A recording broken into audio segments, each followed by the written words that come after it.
സർവശക്തനായ ദൈവത്തിൻ്റെ അതിപരിശുദ്ധ നാമം അതിയായി മഹത്വപ്പെടുമാറാകട്ടെ. കർത്താവിൽ പ്രിയ ദൈവമക്കളെ, നിങ്ങൾക്ക് ഏവർക്കും ജീസസ് വോയിസ് മെസ്സേജ് എന്ന പ്രഭാത ദൈവവചന ധ്യാന ശുശ്രൂഷയുടെ പുതിയൊരു എപ്പിസോഡിലേക്ക് സ്നേഹത്തോടെ സ്വാഗതം. അല്പസമയ ധ്യാനത്തിന് ഒരു തിരുവചനം വായിക്കുന്നു. യെഹെസ്കേൽ പ്രവാചകന്റെ പുസ്തകം 47-ാം അധ്യായം 9-ാം വാക്യം. എന്നാൽ ഈ നദി ചെന്നു ചേരുന്നിടത്തൊക്കെയും ചലിക്കുന്ന സകല പ്രാണികളും ജീവിച്ചിരിക്കും.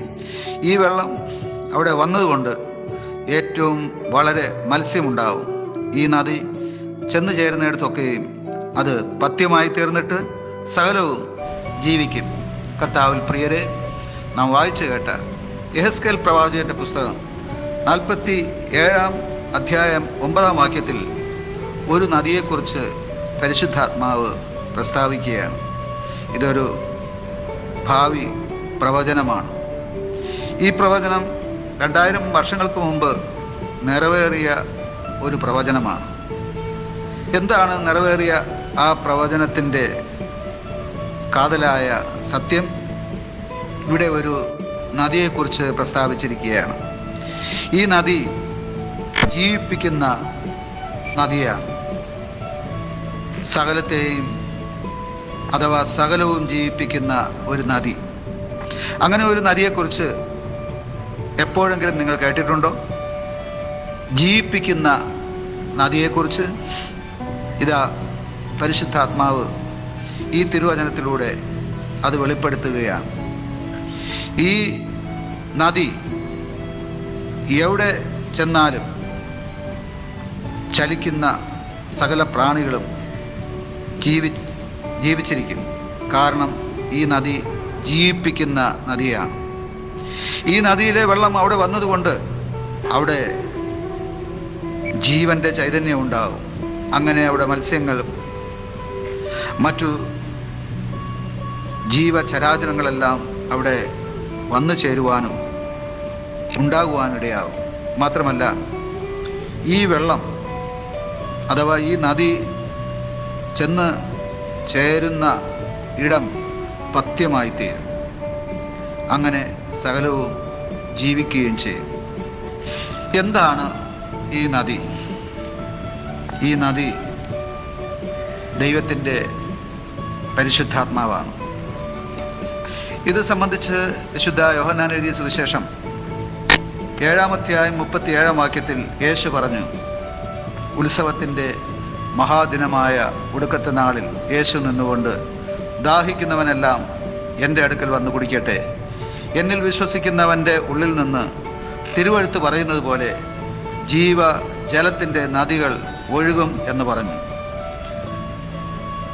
അവൻ അഥവാ യേശു ഇത് തന്നിൽ വിശ്വസിക്കുന്നവർക്ക് ലഭിക്കാനുള്ള ആത്മാവിനെക്കുറിച്ചാവുന്നു പറഞ്ഞത്. ഈ വചനവും കൂടെ നാം ആദ്യം വായിച്ച വചനത്തോട് ചേർത്ത് വായിക്കുമ്പോൾ യെഹെസ്കേൽ പ്രവാചകൻ പറഞ്ഞ ആ ജീവിപ്പിക്കുന്ന നദി പരിശുദ്ധാത്മാവാണ്. ഈ പരിശുദ്ധാത്മാവ് ആഗ്രഹിക്കുന്ന ഉള്ളങ്ങളെ നിറയ്ക്കുന്നതാണ്. ഈ പരിശുദ്ധാത്മാവാകുന്ന നദി ആത്മീയ വിശപ്പ് മാറ്റുന്നതാണ്. ഈ പരിശുദ്ധാത്മാവാകുന്ന നദി ചെന്നു ചേരുന്ന എല്ലാ ഉള്ളങ്ങളും ജീവിക്കുവാനിടയാകും. അവിടെ സകലവും ജീവിക്കും എന്നാണ് പറഞ്ഞിരിക്കുന്നത്. വെളിപ്പാട് പുസ്തകത്തിലും ഈ നദിയുടെ ഒരു സൂചന നമുക്ക് കാണുവാനായിട്ട് സാധിക്കും. വെളിപ്പാട് പുസ്തകം 22-ാം അധ്യായം 1-ാം വാക്യത്തിൽ വീഥിയുടെ നടുവിൽ ദൈവത്തിൻ്റെയും കുഞ്ഞാടിൻ്റെയും സിംഹാസനത്തിൽ നിന്ന് പുറപ്പെടുന്നതായി പളുങ്കുപോലെ ശുഭ്രമായ ജീവജല നദിയും അവൻ എന്നെ കാണിച്ചുവെന്ന് അവിടെ കാണുവാനായിട്ട് സാധിക്കും. ആ ജീവജല നദിയുടെ ഇക്കരെയും അക്കരെയും ജീവവൃക്ഷമുണ്ടെന്നാണ് അവിടെ പറഞ്ഞിരിക്കുന്നത്. ആ ജീവവൃക്ഷത്തിൻ്റെ പ്രത്യേകത അത് മാസം തോറും ഒരു പ്രത്യേക ഫലം പുറപ്പെടുവിക്കും എന്നുള്ളതാണ്. അഥവാ ഒരു വർഷത്തിലെ 12 മാസങ്ങളിൽ 12 പ്രത്യേക ഫലം. അതെ, ഇത് സൂചിപ്പിക്കുന്നത് ദൈവത്തിൻ്റെ പരിശുദ്ധാത്മാവ് ഏതൊരു വ്യക്തിയുടെ മേൽ വന്നാലും ആ വ്യക്തി ജീവനും ചൈതന്യവും പ്രാപിച്ചുകൊണ്ട് പരിശുദ്ധാത്മാവിനാൽ നിറയപ്പെട്ട് ഓരോ മാസവും പുതിയ ഫലം പുറപ്പെടുവിക്കുന്ന ഒരു വൃക്ഷം പോലെയായി തീരുമെന്നാണ്. അത് ഈ പരിശുദ്ധാത്മാവിനെ പ്രാർത്ഥിച്ച് സ്വീകരിച്ച് അത് പുതിയ ഫലങ്ങൾ പുറപ്പെടുവിക്കുവാൻ ദൈവത്തിൻ്റെ പരിശുദ്ധാത്മാവ് തിരുവചനം കേട്ട് എല്ലാവരെയും ശക്തീകരിക്കുമാറാകട്ടെ. ആമേൻ, ആമേൻ.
Viva